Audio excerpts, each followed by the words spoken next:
Ako po si Maricel Navera. Lumapit po ako sa Ako Bicol, Tabang Ora mismo para matulungan po at mabigyan ng hustisya sa ginawa po sa akin ng aking katrabaho. Ano bang ginawa ko sa iyo? Bakit hinagisan mo ako ng plato?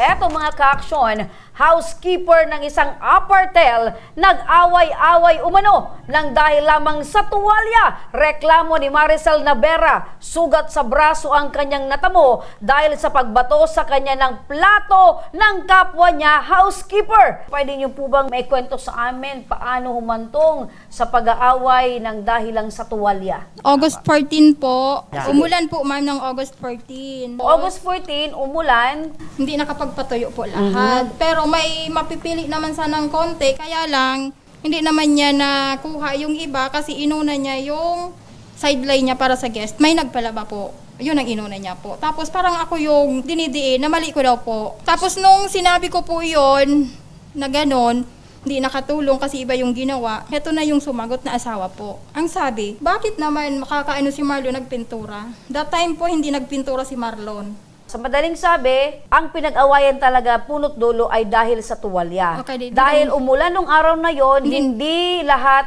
nakuha, nabasa yung iba. Opo. Ang binabanggit mo, hindi nakuha ni Marlon itong mga tuwalya dahil inuna niya. Yung pinalaban ng guest, na sideline niya po. Okay. Uy, inuna niyang kinuha Opo. para hindi mabasa Opo. yung mga nilabahan niya na binayaran siya ng guest. Opo, kasi pa-out na po yun. Yun ang inuna niya po. Paano nagkaroon ng pag-aaway? Hindi naman po ako nagalit sa kanyang, nagalit po yung asawa na niya sa akin. Ang sabi niya sa akin, ni Chang LB, hinaan ko daw yung boses ko. Sabi ko, hina naman ang boses ko. Kakataas ko lang po doon, ganun na sila agad ni Ate Nora. Si Ate Nora, tumahimik na po kasi nag-explain na ako paano matutuyo umulan. Tapos ito, sabi niya, ayusin mong boses mo, hindi ka magsigaw. Sinagot ko nga po siya, ma'am, hindi ako sumisigaw. Bakit ikaw, Chang LB, nung may guest sa frente, sinigawan mo yung guest, may narinig ka sa akin, di ba wala? Ang ginawa mo, kumakain ka ng pansit, hinagis mo yung platong may pansit. Apo. Hindi ako nakabidyo noon. Yeah. Hindi ako nakabidyo kasi hindi ko in-expect na mabatuhin mo ko. Dinukot ko yung cellphone ko, saka ako nakapag-video nung nabasag na yung plato tapos yung pansit dito. So, ibig sabihin, aside sa tuwalya, nagkaroon kayo ng pagkasagutan kayo nitong LB. Opo. Okay, so ibig sabihin, nung araw na yon, lumala yung away nyo, kinaumagahan, binato ka ng plato. Opo. Tapos sabi pa niya po, umalis ka na dito, baka basagin ko pang mukha mo. Ang sagot ko po, hintayin mo, kinukuha ko lang yung sahod ko. So dahil doon sa mga pinagsasabi mo, nagalit na itong si LB. Ang kinagalit niya po, mahilig daw ako sa gulo. Sabi ko, sinong may gulo dito? Kamong dalawang mag-asawa ang nanggugulo dito. Alam mo ba naman, ng asawa mo, pinaalis dito dahil sa pagnanakaw? Oo, nasabi ko yan, ma'am. Kasi naawol po yan, si Marlon. Dati na ba kayong magkaaway nitong si LB? Hindi po. Etong asawa niya? Hindi po. Pero marami kang nalalaman patungkol sa kanila. Opo, marami po. Kaya wag pong sasabihin na naawol si Maricel ganito ganyan. Sa anong dahilan? So binabanggit nila na natanggal ka, naawol ka, Opo. dahil ano daw yung dahilan? Bakit ka naawol or tinanggal? Hindi naman po ako totally ma'am tinanggal. Ako Kaya nga, yung binabanggit nila, di ba? di ko po alam sa kanila kung binabanggit nilang naawol daw po ako. Di Pero ko alam. ikaw ay umalis na sa trabaho. Opo, kasi po, ma'am, ikaw naman sabihan basagin ang mukha. Siyempre, padami naman ang hanapan dyan ng trabaho. Ba't ba ako magpapabasag ng mukha? So natakot ka? Hindi naman totally, ma'am, natakot. Nag-iwas lang. Sige, matanong ko lang, ma'am, kailan ka umalis sa inyong trabaho? August 15 po. Sa August 15. So, Opo. pakakuha mo ng sahod Sahod ko at po. nangyari yung pambabato sa iyo. Opo. Sino yung nagbato sa iyo? Si LB po. Si LV. Opo. Nung binatukasan ka tinamaan, Dito po. may sinabi ka ba sa kanya na na-trigger siya na batuhin ka nitong plato? Wala naman po. So, wala kang sinabi sa kanya. Basta ka na lang binato nito Opo. ni LV. Opo. Meron ka bang personal na galit dito sa mag-asawa, lalo na kay LV? That time lang po, sir, ng August 15 lang po. Kasi di ko nga po in-expect, sir, na babatuhin niya po ako. Kasi nag-explain lang ako. Ba't nakisaw-saw po siya? So ngayon ay lumapit ka sa aming program. Ano po Opo. yung nais mo? Yun po, sir, na matulungan po ako. Kasi wala na po ako, sir, trabaho po sa po akong umalis. Pero nung umalis ka sa trabaho mo, ma'am, ay ito ba sinabi mo sa boss mo na alis ka na sa trabaho? Sinabi ko, pag pinapaalis ako ni Chang LB, nag-chat po ako, ang sabi ni Ma'am Lina, bakit dyan pa kayo nag-aaway, malas yan, yun lang po. Reply ko po, silang dalawang malas, mag-asawa. Mm-mm. Wala na pong reply. So hindi formally na resignation mo ay hindi formally na pag-alis mo dun sa Opo. pinagtatrabuhan mo.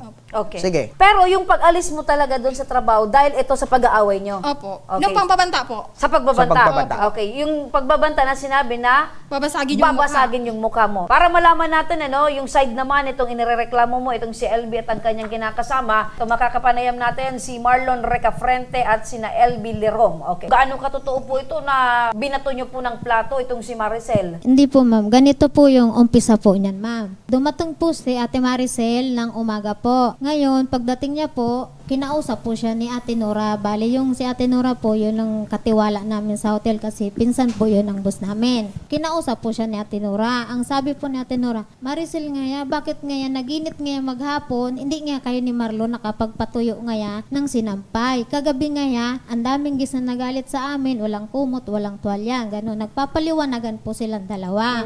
Di ito naman po, sinabihan ko, dahil sila nga po ang tandim sa paglalaba po. Ngayon, ito po, sinabihan ko man, sabi ko, bakit Marlon, hindi mo kako tinulungan si Ate Maricel doon na makapagpatuyo kayo? Ngayon, sabi nito, nagpintura daw po siya. Kaya yun din po, nung narinig kong nag-ano sila ni Ate Nora, sabi ka ako Ate Sel ni Marlon, nagpintura daw po siya. Sabi niya, hindi man niya nagpintura, hindi na po ako umimik. Ngayon, silang dalawa na po ni Ate Nora yung nagasagutan po. Tapos, yun, di naman po ako umimik doon po. Tapos, nung pumasok po ako doon sa bali sa tambay-tambayan namin, ngayon, di si Ate Nora na high blood na po siguro, tumigil na, uminom ng tubig doon sa kusina. Siya po, nagasalita pa po. Ngayon, yung gis po, bumababa na po. Sabi ko, Ate Sel ka ako, tama na, tumigil ka na, huwag ka na sumigaw dyan, may guest tayo. Sinaway ko lang po siya, wala po ako words na sinabing iba po sa kanya. Ang sagot niya po sa akin, bakit ako hindi nga Ate LB sisigaw? Pag ikaw nga sumisigaw dyan nga sa Prandis, wala ka lang nga. Gusto mo, ikaw lang nga. Ma'am, that time pa yun, ma'am. 2 years na nangyari po yun doon sa amin. Pas na po yun. Ang sabi ko po sa kanya, Ate Sel, pas na yan. Bakit inuungkat mo? Doon po tayo sa pinag-ano natin Okay. na, sa To make the paglaba. story short, palitan kayo ng mga salita, Opo. paano humantong na binato mo na siya ng plato? Doon po kasi Saan po. galing yung plato? Kasi nakain nga po ako. Kasi pagod na po ako, ma'am. Naglinis po ako ng madaling araw. So habang kumakain ka, yung pinagkainan mong plato, yun yung ibinato mo Opo. kay Maricel. Opo. So sa sobrang galit, Opo. binato mo. Doon po ako na ano sa kanya kasi ma'am, yung pas na po ma'am, di niya na dapat yun ma'am inuungkat sa amin. Kasi 2 years na pong nakalipas yun ng pag-aaway namin. Total po sa pag-aaway namin, wala naman po siya right. So Mga parang kasama. sinasabi mo, inuungkat nitong si Maricel, yung mga nakarana, Opo. para magkaroon kayo ng away. Pag-aawayan. Natatawa Marlon, si sa Marlon, pagkakakilala mo dito kay Maricel, ano yung pagkakakilala mo sa kanya? Aguneta, talagang madaldalo niyan. Miski sa trabaho dito sa hotel. Sa totoo lang naman, gusto ko naman Grabing magsumbong sa mabunganga boss yan, ko eh. mabunganga. Mabunganga talaga ito si... Mabunganga. Mga ano Aside sa yung... pagiging mabunganga, ano pa? Nakarindi yung bunganga niyan dito eh. Ay, wow. Ano ba, yung nafe-feel nyo parang boss na siya doon Opo. sa... Sila ma'am, ang boss. Grabing arte yan po. Miski diet pa ng may-ari. Ikaw ba naman sir nagluto? Di nagugas ng kamay? Ano ba yan? Gusto So- niya siya magluto, kakain siya. Pag iba nagluluto, hindi kakain. Oo, kasi madumi yung Grabing niluto arte. mo. Maarte ka pala, te. Hindi man po. Grabing diet pa yung bossing dito sa... daw pa yung bossing. Opo. Kasi po ma'am, sinasadya niya. Grabing dapat arte yan. magluto. May personal ka bang galit dito kay Maricel? Hindi, naasar po kaya ako dyan eh. Grabing arte sa hotel. Pag nanakaw ka kasi Grabing- kaya ako asar-nasar sa'yo. Grabing arte. Oo, grabing reklamo doon. Ninakawan mo yung guest. Kung hindi binayaran, May kulong ebidensya ka? That time po kasi nung ito po, pero nangyari po yun, wala si Maricel sa hotel po. Katulong siya ni ma'am sa Maynila. Ngayon po, yan na inuungkat niya po ng mga kwento po yan, mga kwento-kwento na lang po ng mga kasama namin. Totoo nangyari, Ngayon po ma'am, alam niyo naman po sa isang kumpanya po, sir ma'am, na bukod sa kumpanya po, bawal po ilabas ang problema sa loob ng kumpanya. Kung kailangan pong ayusin, naaayos po. Ngayon po, siya, bali parang akala niya, alam niya po lahat na nangyayari. Ngayon, dahil yung kwento po, parang susakan niya po, alam niya na so, siya po mismo po So ang parang yung nakaano. maliit na bagay o problema, lumalaki Opo. dahil kinikwento niyo sa iba, Sa na iba. hindi na niyo naman katrabaho. Opo. Pero ito ba'y alam ng mga boss niyo? Opo, naayos na po. Ay, ito pong nangyari po to, ay alam po ni ma'am. Pero po, Ano yung sabi ng amo niyo? sabi po ni ma'am, ayusin niyo po. Ayusin. Basta wag lang madadama yung hotel po, ma'am. Ngayon po, ito kasi po si Ate Maricel, kahit kaunting bagay lang po, ma'am. Nung 15 Pinapalaki lang niya yung po. ganyan. Bago pa man nangyari itong pag-aaway nyo, bago pa man nangyari yung batuhan ng plato, kayo ba ay naging magkaibigan? Po yung sama namin sa hotel po, ma'am. Wala naman po. That time, nung araw lang po talaga yun, ma'am. Nung araw lang yun? Opo. Nang dahil sa tuwalya? Pero silang dalawa po nitong asawa ko, hindi ko po pinakikialaman. Minsan po naririnig ko silang dalawa, sige ang away, sagutan. away batay din ito. Hindi Opo. kaya, kayo ba'y kasal? Hindi po. Hindi kaya gusto mo din si Maricel? Hindi talaga. Sino yung gusto mo talaga? Si Mrs. Gusto ko lang malaman kasi panay yung away niyo, para kayong aso't pusa. Ngayon, ang tanong ko, dahil magkaibigan naman pala talaga kayo, nung araw lang kayo nagkaroon ng pag-aaway dahil sa tuwalya, ang tanong ko, may pag-asa pa ba kayong magkasundo, kayong tatlo? Ako po, wala pong problema. Kasi wala naman po talagang problema kay Ate Maricel, ma'am. Yung araw lang po talaga yun, na-trigger lang po talaga ako. Maganda naman pong pakikitungo ko po sa kanila. Tanong Pagod lang namin, ako. ito bang problema, reklamo mo ay naparating mo sa barangay? Saan na barangay? Doon po sa barangay Kimantong kasi doon po nangyari. Okay, so ibig sabihin, nagpa-blatter ka sa barangay. Opo. Dahil sa pagbabanta niya, nababasagin niya yung Opo. mukha mo. Okay? Makinig kayong dalawa muna, no? Para malaman natin kung magkakasundo pa kayo. Alamin natin sa tulong yan ng Barangay Kimantong. Alamin natin, nasa linya ng telepono si Kapitan Ramon Paran Jr. Kap, bilang kapitan po ng barangay, bilang ama po ng barangay, ano sa tingin niyo po, Kap? Ito po bang problemang ito ay dapat pong maayos na lang or kailangan pa pong palakihin at kung saan pa po ito makarating? Di lahat naman napapag-usapan. Kailangan ayusin na lang. Nung nalaman po ng inyong barangay, ito pong patungkol sa reklamo ni Maricel, ano po yung ginawa niyong aksyon po, Kap? Wala namang ginawa dahil ang sabi ni Maricel, for record purposes lang po yung kaya siya pumunta sa barangay. Apo, dahil po dyan, Kap, maaari ba silang magkaharap po sa inyong tanggapan, dyan po sa inyong barangay? Pwede naman. Pero kung meron kang mensahe sa magkabilang panig, ano po yun, Kap? Pag-usapan na lang, ayusin na lang. Pag magkatrabaho naman sila, o di ayusin na lang para maging harmonious ang relationship nila. Dahil po dyan, maraming salamat po sa inyo, Kapitan Ramon Paran Jr. At para naman sa legal na aksyon, dahil parang desidido itong si Maricel na ituloy ang kanyang reklamo, makakapanayam natin sa kabilang linya ng telepono si Attorney Nestor Ner, ang Public Attorney Officer 3 ng Public Attorney's Office ng Albay District. Ano po yung dapat gawin ni Maricel kung sila man po ay hindi na magkasundo? Mas maganda nga sana siguro kung magkasundo na lang muna sila. Pero siyempre naman, madepende na po yan sa itong sa nangyari nga to kay Maricel na siyang nagre-reklamo na kung saan sinasabi niya na siya raw ay binato ng plato ba o pinggan. Base po sa nalaman ko, si Maricel po ay nagpa-blatter at nagpa-medico legal. Sa pangyari po, kung sakaling magreklamo si Maricel, pwede po siya magdemanda o maghahain ng kasong kriminal dito kay LB sa kasong pananakit o physical injury. Ano po? Apo. At ito naman po yung lalaki naman po na allegedly or sinasabi rin na tinatakot o binantal itong si Maricel. Apo, babasakin daw yung mukha. Babasakin yung mukha. Itong po si Maricel. Siyempre sa puntong ganyan, alam naman natin ang ibig sabihin ng patutumbahin, di ba? Opo. So, Apo. pwede pumagahin dito si Maricel naman dito kay Marlon ng kasong pananakot o pilitong pasok po sa grave threats. Ano po? Opo. Ito po, kasong criminal din po to na pwedeng ihain sa korte. Attorney, yan po ay nababanggit mo yung pwedeng gawin po ni Maricel. Ano naman po yung kontra na pwedeng gawin nitong si LB at Marlon patungkol po dito? Kung mga ganyan po na initial reaction o siguro na-irita siya o nasaktan din siya, most pwede naman yan yung unjust fixation.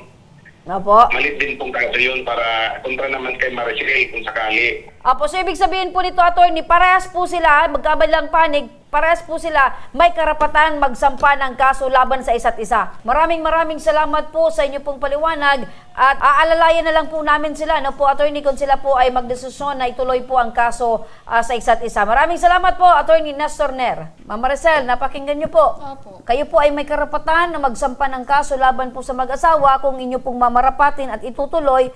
Pero sabi ko nga, sila din po ay may karapatan din pong magkaso kontra po sa inyo. Ngayon po, ang desisyon po ninyo, itutuloy po nyo yung kaso dito or mas mabuti po na magkaayos na lang po kayo? Total, dati naman kayong magkatrabaho, dati naman kayong magkaibigan. Alam niyo po, Ate Maricel, ang pagpapakumbaba ay kagaanan po yun sa pakiramdam, ano? Kasi hindi po lahat ng pagpa-file ng kaso ay sasabihin nyo na talagang kayo po ay tama at panalo. Pero hingiin natin yung kayo yung makiusap kay Maricel. Total, si Maricel ay nasaktan. Siyempre, nasaktan dahil binato mo ng plato. Dahil ikaw yung unang nanakit, siyempre, may karapatan magalit. Okay, so Naintindihan ko naman okay, po. naiintindihan mo naman. So, kayo po yung nasa sa inyo po yung alas para po mabago nyo yung pag-iisip po at desisyon ni Maricel. Ako, Tisel, sorry po. Nung nangyari po yun, Ate Sel, talagang, nung naano po ako, nabigla din po ako nun. Pero Ate Sel, yato lang po talaga ang that time na umpisa po nung pumasok po siya, wala kami Idiretso mo po sa kanya yung wala kami pinag-awayan. Naiiyak na si Ate Maricel, mukhang... Hindi ako nagakaon, Ate Sel, hindi tayo kakapigangal, hindi tayo kakasabay, permi tayo kakaiba. Yatong aldaw lang yato, Ate Sel, na-trigger lang talaga ako doon sa sinabi mong hindi ko man, Ate Sel, natanggap. Siyempre, ako man bilang aragmansan, Ate Sel, na sasabihan mo akong aragsato, tapos sabihan mo sa agom kong adik, mabas.